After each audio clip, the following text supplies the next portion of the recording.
কোনো স্বার্থ আসসালামু আলাইকুম ওয়া রাহমাতুল্লাহি ওয়া বারাকাতুহু কারণে বা কমিটমেন্টের প্রিয় কারণে ভাই যারা তারা সাধারণ যে নেতা আওয়ামী লীগ করেন তারা একটু চিন্তা করবেন। এই যে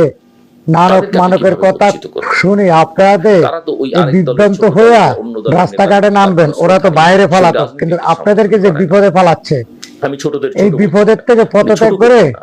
এই বিপদগুলোর থেকে মুক্তি পাওয়ার জন্য আপনারা যদি পারেন দলবদ্ধ নানকের গালাগালি করেন, যে 237 এটা আপনাদের উচিত। কারণ এই আওয়ামী লীগ দল নিয়ে এখন যে মাঠে নামবে, সে কখনো আসলে ভালো অবস্থা ফিরতে পারবে? কারণ ওরা যা করছে, যা ইয়ে করছে, আর এখন কি উস্কানি দিতে, নিরীহ আওয়ামী লীগ যারা নিরীহ ছিল তাদেরকে মানে বাস দেওয়ার জন্য, তাদেরকে মানে কত হলো, তোরা আমরা তো বাঁচছি, তোদেরকে বাঁচতে আর দেবো না। এখন এই হিসাব করে করে তারা বক্তব্য গুলো দিচ্ছে, আপনাদেরকে উস্কে দিচ্ছে, হয়তো কিছু আপনাদেরকে বাঁচতে